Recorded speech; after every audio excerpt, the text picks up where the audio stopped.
Good morning, good afternoon, good evening, guys. Welcome to Article Chris is Talking. This is your weekly Boku no Hero Academia anime review. This is for season 2, episode 3. And oh, yes. The sports festival is kicking off exactly how I wanted it to go. It is literally it's exactly how I wanted to go. Now, I'm a manga reader, as I mentioned in my last review, and so I know what's going to happen, but it's just so nice to see Studio Bones actually implement like what we've been seeing in the chapters on the panels be put on screen with that level of quality or animation that Bones know how to do, that fluidity and that color palette that I personally feel Bones know how to handle right. If you've seen Soul Eater, then you kind of get what I mean. They just have that. Oh, even Mob Psycho 100. Bones are doing bits when it comes to the color palettes and the fluidity in anime. One of my favorites kind of reminds me a bit of A1, but yeah. Anyway, so went on a slight tangent about Studio Bones and animation and stuff. But yeah, so once again, Bones are killing it with the adaptation of Boku no Hero Academia, and yeah. So this is so far this episode kind of it's showing you the quirks that the people in Class A have, and as well as how they've improved from from season one and what they've learned from season one, like from the fear to the whole situations that they were dealt with at the end of season one with Shigaraki, basically bowling in with the League of Villains, just starting a whole bunch of madness, and how they've developed from that situation. And I thought it was pretty cool because Eraser had even brought this up. I mentioned how class 1A they were leagues above the rest of the classes, and not in the fact of like winning and like how far in the actual tournament, the festival that they were going,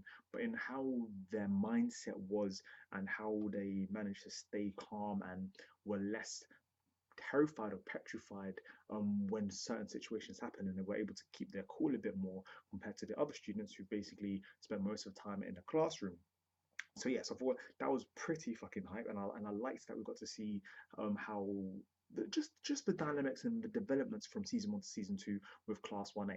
Now I've taken a couple of notes. So if every now and then I turn and look to the left or right, it's I'm just gonna do it anyway. So this title was called "Eat in Their Own Quirky Ways," which I thought was really cool, especially as one, the series is about quirks, and two, every all the different classes like they're doing the same obstacle, but it's about doing it in their own quirky ways. So whoever did that title's amazing. We start off this episode with Krishima, and he's stuck underneath the rubble of the machines that Todoroki basically get taken down at the end of the first episode.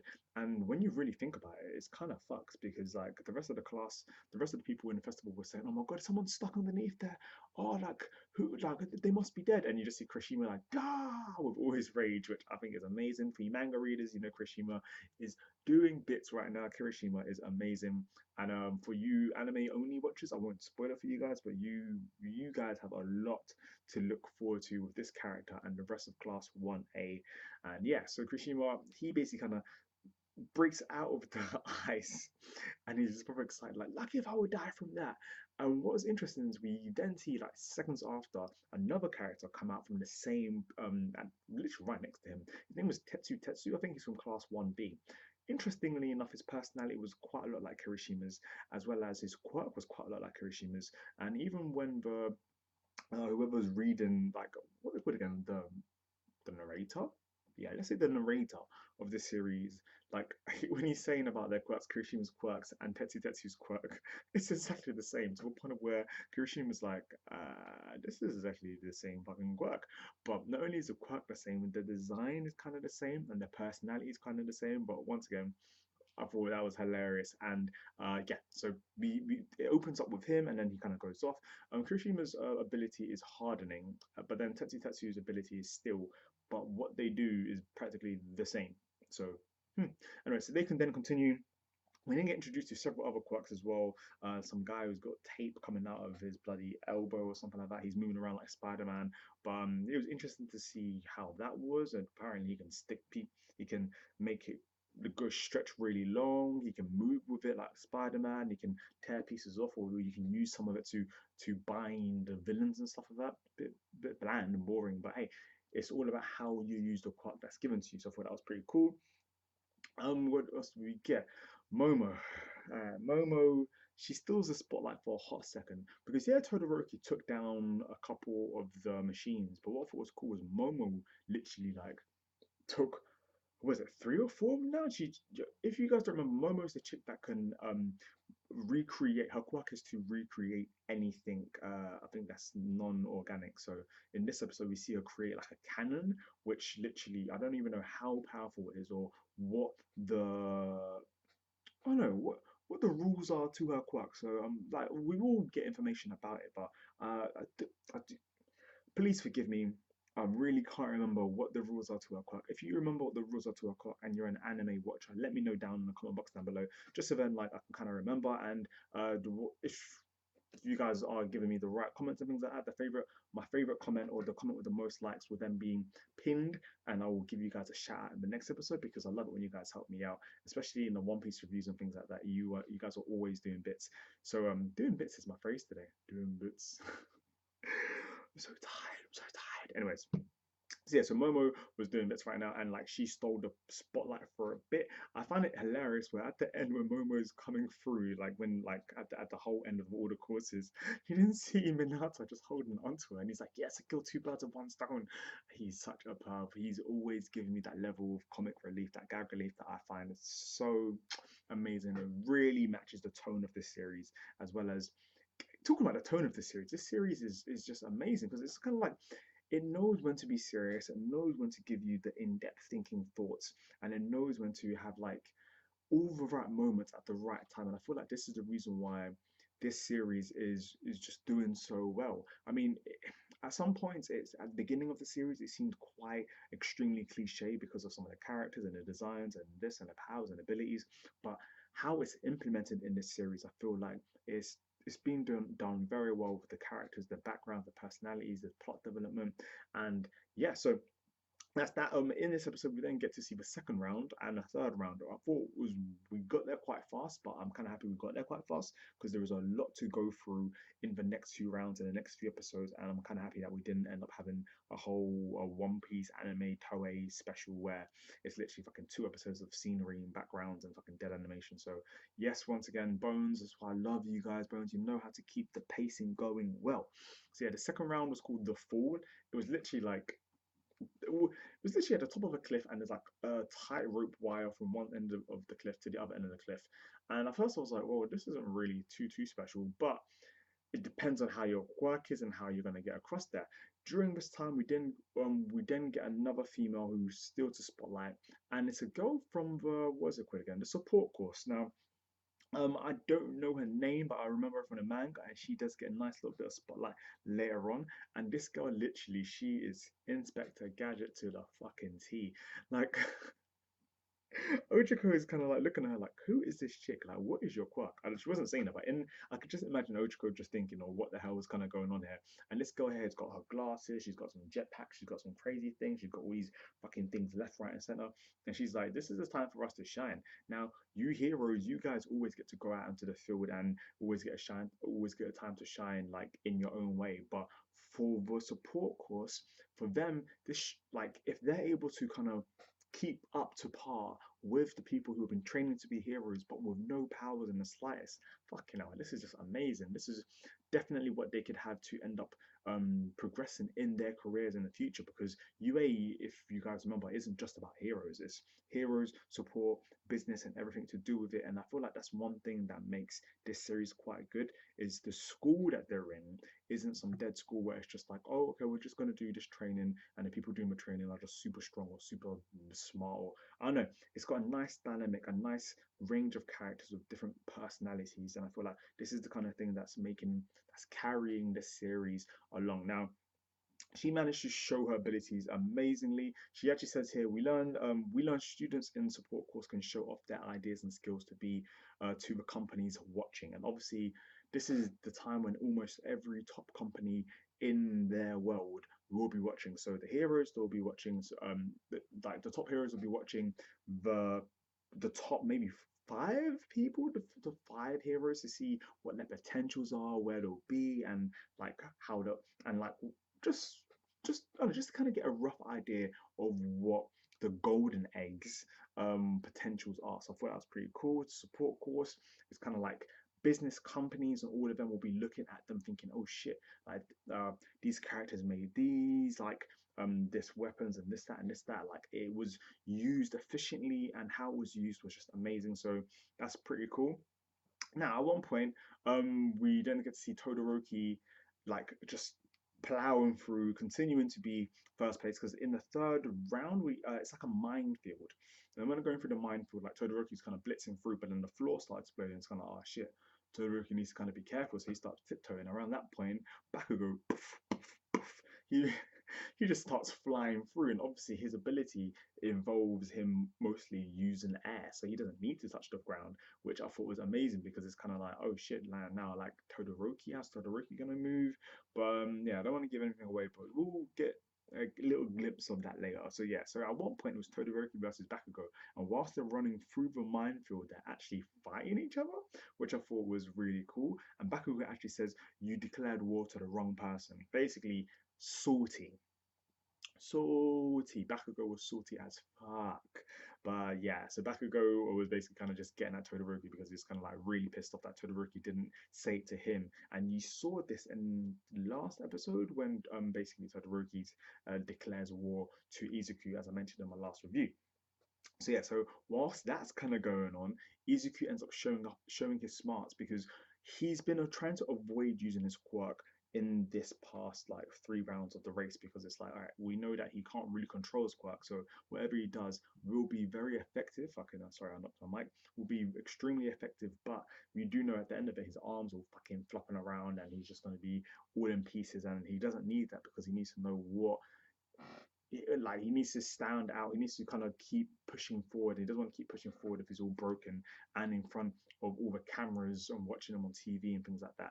Talking about cameras on TV, you know, best girl goes to Izuku's mum for for cheering him on and watching him from the sidelines and basically kind of like, especially as if you guys remember, I feel so sorry for Izuku, man. And Izuku's mum, she had no faith in the fact that he could be a hero, and all she had to say to him in season 1 was, "You can be a hero without a quirk." But she didn't even say that, so I feel like she's definitely giving him more and giving him more a lot more support.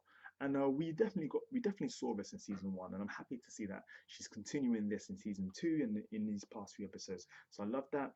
Yeah, so Izuku ends up basically showing his smarts at this point as well, which is cool because his mom's watching, and like he doesn't want to use his quirk. He doesn't want to end up being broken to pieces. So he uses parts of the machines from like the first round of the race, which Todoroki had basically kind of broken off or Bakugo. Basically, one of the pieces, one of the remaining pieces, and he uses that to, well, he had used it to as a defense in the second part of the race, which was really smart. So when the machines were still trying to attack him, he had used that to basically block, shield, defend because of the material that was used.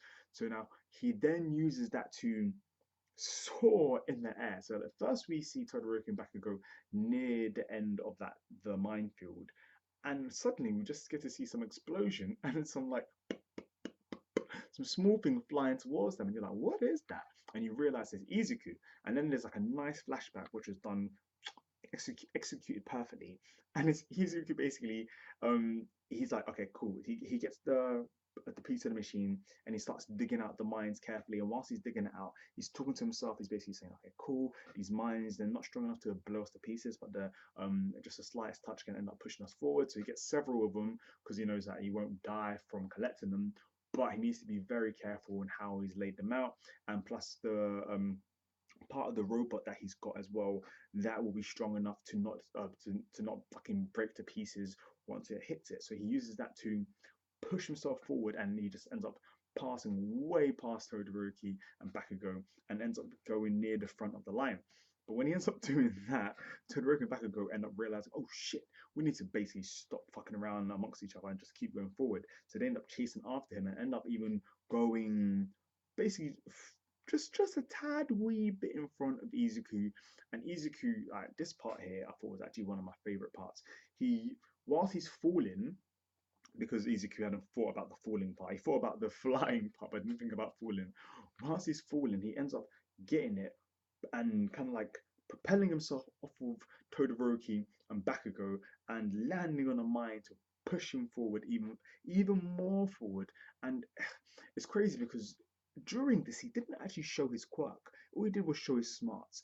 And the business course, which I wrote a big note, lol, who, why were they even in this? There's no point in them being in the festival. They could have just watched from the sidelines. But the business course basically kind of said what we were thinking, like, okay, he didn't show his quirk. How is he, how is he going to be used in the hero, like in the hero society, like, what, just a whole bunch of different things, kind of just picking pieces off of him and trying to decide where he will stand. And yeah, so I thought that was interesting. But the business course, once again, like, they had no fucking point of being there. And I actually thought they were bad guys at first, and we realized, well, it's not bad guys. But talking about bad guys, we got to see a quick glimpse of Shigaraki. What is he thinking? What is he up to? Yeah, so just a very, very short, quick glimpse. So I'm interested to see where this arc will end, or the season will end, and what arc it will be. So yeah, so once you get past all of that, Izuku ends up basically winning the the, the whole race. Was it a race? Was it even a race? Was it a chicken run? Basically, whatever the fuck it was. Izuku wins it, and it was quite touching, man. It was actually quite touching, because I couldn't believe that, like, Izuku, without using without using his quirk, he managed to actually take over Bakugo, Todoroki, and all the other students of class of UA. So shout out to Izuku. Yeah, so then, like, when he ends up winning there, we get to see who came second was Todoroki, third was Bakugo, and then so on and so forth, and everyone else just ends up coming through eventually. And as I mentioned, fucking Manata, like, he's a Momo's back, and he's basically saying, "Oh, I killed two birds with one stone." The fucking little pad. But yeah, so once we get that, what is it? Not Mount Lady, the R-rated superhero, whatever her name was. She ends up basically saying the scoring system and what the third round will be, and the third round will be a cavalry battle. So I'm not really sure what that meant, but I think, if I remember clearly, I think the cavalry battle was kind of like, instead of a one-on-one, it will be like three or 3 to 5 versus 3 to 5, and everyone inside the team will have specific points depending on where you placed in the race. But the winner of the race will have the highest points. And if you guys remember, the average points were around, what were they? Average points were around like 15 to 25. I saw a couple of 30s here and then. And Izuku's is fucking, what is it, 10 million? Fucking 10 million, man. What the fuck? 10 million. So now Izuku's right up, like, thinking, oh shit. Now, whatever team Izuku's on, they are going to be hunted down. They're going to be hunted down, because all we have to do is take Izuku's head. So I'm very interested to see where that's going to be. And I thought like this added a nice bit of humor, because we got to see Izuku's face drop when he realized, oh shit, now all eyes are on him. Lastly, before I finish, I thought it was really nice to see All Might actually get so hyped when he saw Izuku take the lead, and especially as he had little faith in Izuku, which I thought was so peak. But yeah, All Might's there. All Might's been the #1 mentor of the year. But yeah, that's that. What did you guys think of this episode? I thought it was very enjoyable so far. The best episode of season 2 so far.